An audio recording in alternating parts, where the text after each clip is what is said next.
خانہ کعبہ کو کون اور کب تباہ کرے گا؟ رسول اللہ صلی اللہ علیہ وآلہ وسلم نے فرمایا کہ قیامت کی سب سے بڑی نشانیوں میں سے یہ ایک نشانی ہے کہ ایک مرد مکہ مکرمہ میں داخل ہوگا جو کہ خانہ کعبہ کو گرا دے گا، اس کے ٹکڑے سمندر میں پھینک دے گا۔ اس آدمی کی نشانی یہ ہے کہ وہ بسم اللہ الرحمن الرحیم۔ ناظرین، خانہ کعبہ اللہ کا گھر ہے، وہ اس کی حفاظت کی ذمہ داری بھی خود اللہ تعالیٰ نے لی ہے، لیکن یہ قیامت کی نشانیوں میں سے ایک نشانی ہے کہ ایک شخص خانہ کعبہ کو گرائے گا۔ ناظرین، اس واقعے کی تفصیل سے پہلے آپ کو بتاتے چلیں کہ جب یمن کے بادشاہ ابرہہ نے خانہ کعبہ کو گرانے کی کوشش کی تو اس کا کیا حشر ہوا تھا۔ حضور اکرم صلی اللہ علیہ وآلہ وسلم کی پیدائش سے صرف 55 دن پہلے یمن کا بادشاہ ابرہہ ہاتھیوں کی فوج لے کر کعبہ ڈھانے کے لیے مکہ پر حملہ آور ہوا تھا۔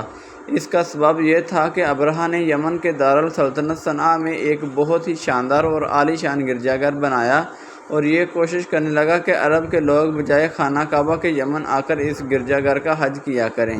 جب مکہ والوں کو یہ معلوم ہوا تو قبیلہ کنانہ کا ایک شخص غیظ و غضب میں جل بھن کر یمن گیا اور وہاں کے گرجا گھر میں پخانہ کر کے اس کو نجاست سے لت پت کر دیا۔ جب ابرہہ نے یہ واقعہ سنا تو وہ طیش میں آپے سے باہر ہو گیا اور خانہ کعبہ کو ڈھانے کے لیے ہاتھیوں کی فوج لے کر مکہ پر حملہ آور ہوا اور اس کی فوج کے اگلے دستے نے مکہ والوں کے تمام اونٹوں اور دوسرے مویشیوں کو چھین لیا۔ اس میں 200 یا 400 اونٹ عبد المطلب کے بھی تھے۔ حضرت عبد المطلب کو اس واقعے سے بڑا رنج پہنچا، چنانچہ آپ اس معاملے میں گفتگو کرنے کے لیے اس کے لشکر میں تشریف لے گئے۔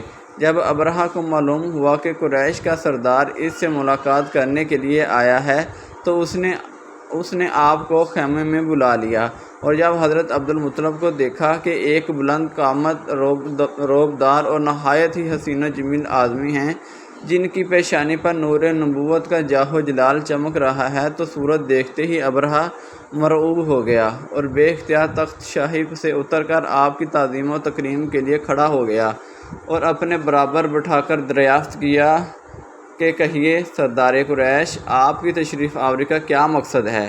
حضرت عبد المطلب نے جواب دیا کہ ہمارے اونٹ اور بکریاں وغیرہ جو آپ کے لشکر کے سپاہی ہانک لائے ہیں، آپ ان سب مویشیوں کو ہمارے سپرد کر دیجئے۔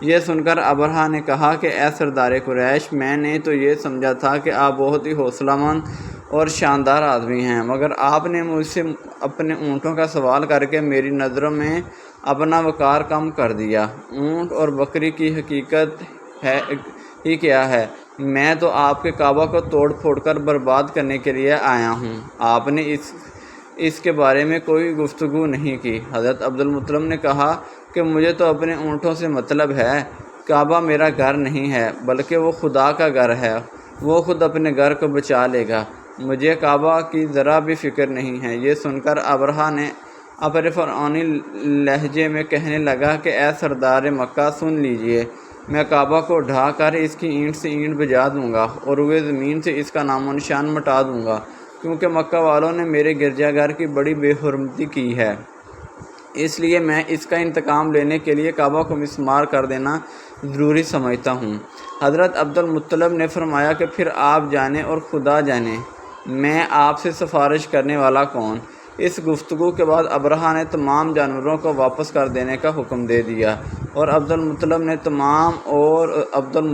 تمام اونٹوں اور بکریوں کو ساتھ لے کر اپنے گھر چلے آئے اور مکہ والوں سے فرمایا کہ تم لوگ اپنے اپنے مال مویشیوں کو لے کر مکہ سے باہر نکل جاؤ اور پہاڑوں کی چوٹیوں پر چڑھ کر اور دروں میں چھپ کر پناہ لو۔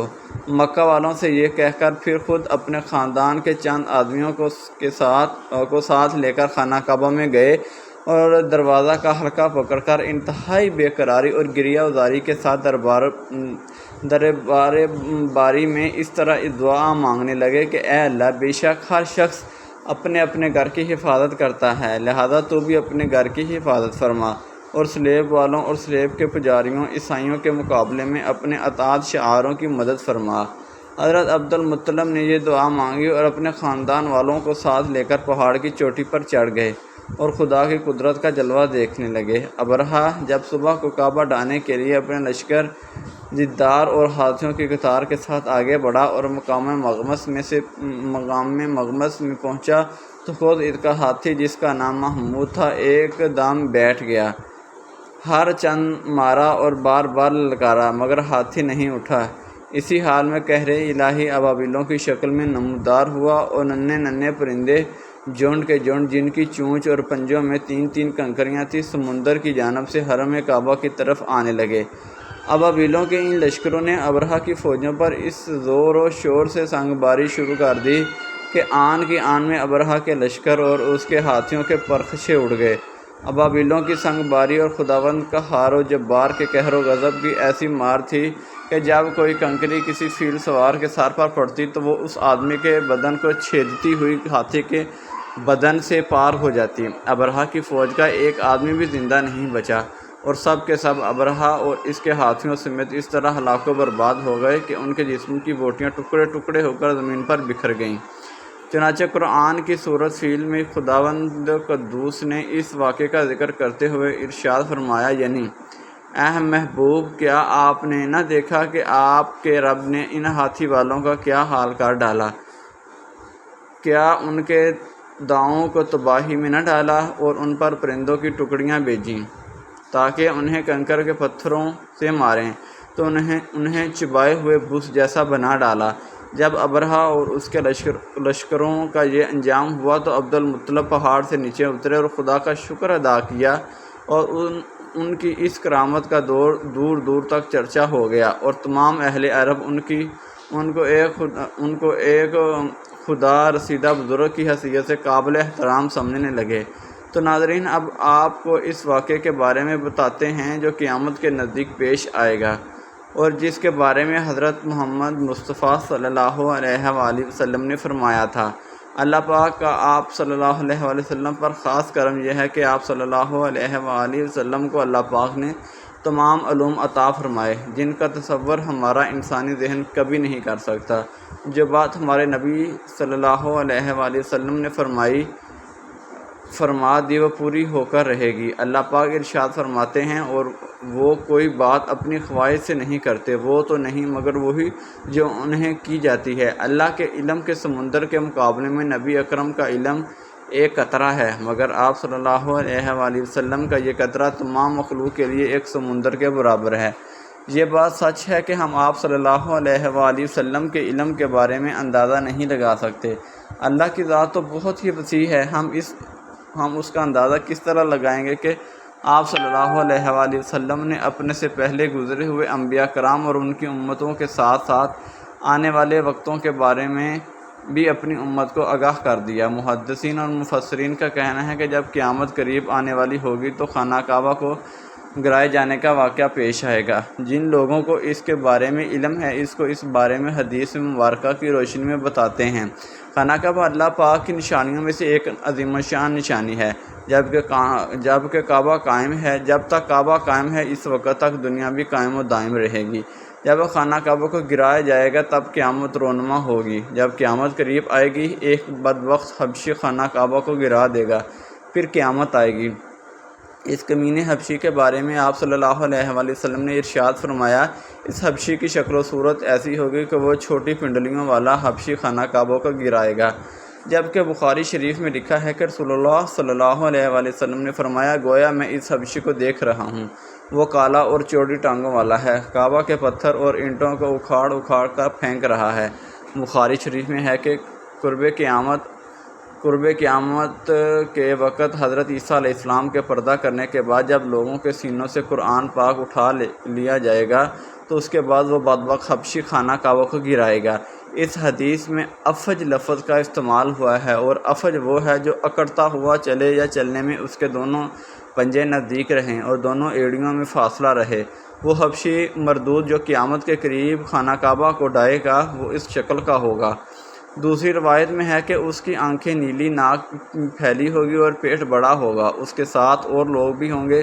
وہ کعبہ کا ایک ایک پتھر اکھاڑ ڈالیں گے اور سمندر میں لے جا کر پھینک دیں گے۔ یہ قیامت کے بالکل نزدیک ہوگا۔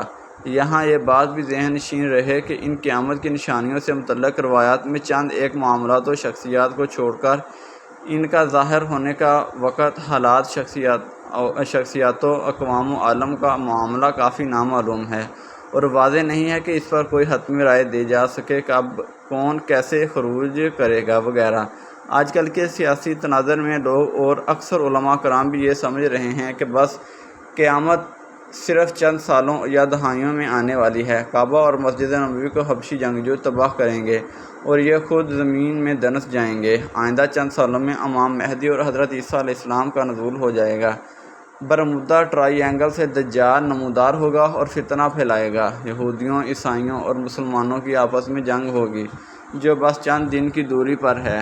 حقیقت یہ ہے کہ یہ سب کیا صحرائیاں ہیں جو سادہ لوگ، عوام الناس کو محفوظ کرنے اور عمل و جہاد سے دور کرنے کے لیے کی جاتی ہیں۔ اگر گہری نگاہ سے دیکھا جائے تو بڑے بڑے فتنے تو کئی صدیوں پہلے سے ہی رونما ہونے شروع ہو گئے تھے۔ کتنے ہی لوگوں نے مہدی ہونے کا ڈرامہ رچایا، کتنی ہی دفعہ مسلمان اور یہود و نصارہ میں بڑی جنگیں ہوئیں، کتنی مرتبہ قبلہ اول فتح ہوا، کتنی مرتبہ قبلہ اول پر یہودیوں کا قبضہ رہا، کتنی مرتبہ دجال نما انسان پیدا ہوئے، لیکن ان کا ذکر قرب قیامت کے سلسلے میں نہیں ہوتا۔ صرف 20ویں اور 21ویں صدی کے سیاسی معاملات و واقعات کو ہی قرب قیامت سمجھ لیا جانے لگا ہے، جبکہ نبی کریم صلی اللہ علیہ وآلہ وسلم کے ایک فرمان کے مطابق آپ کی وفات کے بعد کا سارا زمانہ قرب قیامت ہی ہے، چاہے کتنی صدیاں بیت جائیں۔ لہٰذا علماء کو چاہیے کہ آج کل کے سیاسی پروپیگنڈے سے متاثر ہو کر ان عوام الناس کو محفوظ کرنے کی بجائے ان کو نیک اعمال و جہاد فی سبیل اللہ کی ترغیب دیں۔ اللہ تعالیٰ سے دعا ہے اللہ ہمیں نیک کام کرنے کی توفیق عطا فرمائے اور برائیوں سے دور رہنے کی ہمت و توفیق عطا فرمائے، آمین۔ ناظرین، کمنٹ باکس میں اللہ تعالیٰ کے 99 ناموں میں سے ایک نام ضرور ٹائپ کریں۔ اللہ حافظ، السلام علیکم۔